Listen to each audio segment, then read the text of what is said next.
Alberta Primetime with Michael Higgins. Welcome to Alberta Primetime. Ahead tonight, our Friday panel on Jimmy Kimmel's cancellation and a building debate over free speech. But first, finding a foothold. We have 7 very experienced, very energetic, passionate parliamentarians who, I think have already made a mark.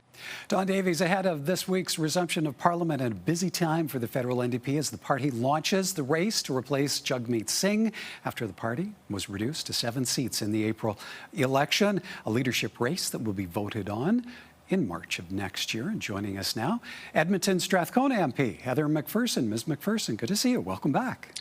Thanks very much for having me. All right. It's nice to be here. Well, you're making some headlines today, now listed as a registered NDP leadership candidate with Elections Canada. So I guess you're making it official, are you? You are seeking leadership of the NDP. There is a process to this, of course, and certainly, Michael, there will be an announcement on Sunday, the 28th of September, and until then, We'll have to wait and see what that special announcement will be. Okay, well, and yes, in checking your website, you're collecting RSVPs for, as the website says, something exciting on the 28th of September. So, all right, now we've spoken before about some of your constituents and supporters urging you to make a run. They set up a website. So, what's pushing you toward this decision? What did you have to weigh? Well, honestly, I think I will wait for the decision to talk about, for the announcement to talk about what our next steps are for me and for our team and for my family.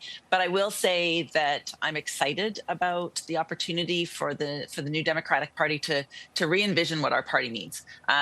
Get back to what it means to be a New Democrat, find ways to welcome more people into our party. I think we need to build a bigger table. I think we need to make sure that Canadians across the country who perhaps lent their vote to other parties in this last election feel welcomed back into our party, but also that there are folks from coast to coast that recognize that the values that they have are New Democratic values, and we need to set a bigger table for more people to join our party. Okay, so does that leadership race is a really exciting moment for that. So then, does that mean this leadership race will reshape the party? How different an NDP do you expect to emerge in March, regardless of whether or not you're in the running?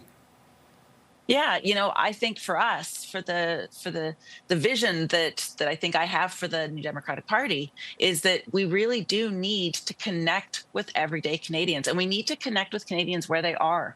In the last election, people were struggling with affordability issues with regards to housing, not being able to pay for rent, jobs. Like, think about how difficult it is for young people across this country right now to get a job.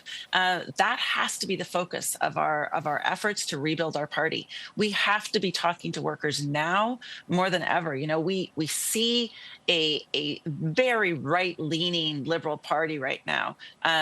One would almost describe them as very conservative in the way that they're going about this, and very little support for workers, very little support for people that are really struggling across this country right now. So for me, I think that's part of the proposition we put to Canadians, is that we are the party for those folks that can't afford to buy their groceries right now, that are watching the wealthy get wealthier and wealthier while they can't get a job, while their kids can't get a job, while housing becomes completely unaffordable. Those are the things I think that we need to reconnect with Canadians on. Okay, and before we turn attention to Parliament resuming, one more leadership question. How comfortable are you with the rules of the race? There's one triggering discussion. Potential candidates need 50% of the required 500 signatures to be from members who don't identify as a cisgendered man. How does that sit with you? In my opinion, what I think is, these are the rules. The federal council came up with the rules. I think that we can meet those obligations or those rules. My team and I are happy to do that if we decide to throw our name in the hat. So I won't comment on what the federal council has decided on this one. Okay. All right. Well, then let's shift focus to Parliament sitting again. There's a lot on the radar. How are you approaching the new Liberal government's agenda? I mean, honestly, this is not what Canadians voted for. You know, the bills that we have seen come forward already, C5, C2, these are not things that Canadians voted for. This is not what Mark Carney put forward as his proposition. You know, the austerity budget that we are hearing about with massive cuts to public services. Austerity means cuts. It means cuts to the things that Canadians need. It means cuts to the things that Canadians depend upon. We already see the impact of this. You know, Canadians can't get through to CRA. Our office is completely inundated with calls for constituents asking for support with CRA, you know, to get hold of the immigration offices. All of these things are the services Canadians depend upon, and this is not what Mark Carney promised Canadians, and I'm deeply worried about what this budget may look like. Okay, so then what will dictate the degree of support your party will give to the November 4th budget? Well, I mean, New Democrats have always done. If the budget supports Canadians, if there are things in the budget that are supporting Canadians that cannot afford their groceries and cannot afford rent right now, if there are support for workers, you know, making sure that workers can continue to work, but also making sure that our EI system is sufficient for the shock our economic system is going to take, because Donald Trump is threatening our sovereignty, threatening our economy, and that the impact will be felt on the ground by workers across this country.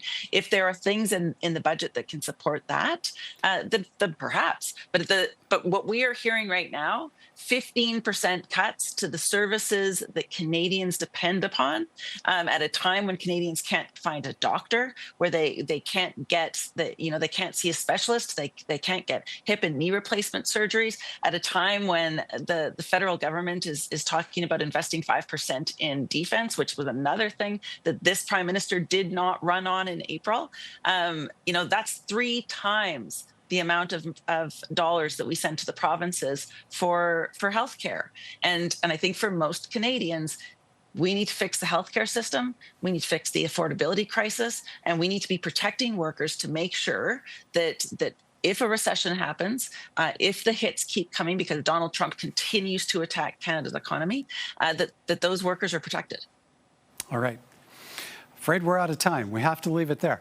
But appreciate your time this evening, Ms. McPherson. Look forward to whatever announcement comes, September 28th. Thanks so much. Nice to talk to you, Michael. That's Edmonton Strathcona MP, Heather McPherson.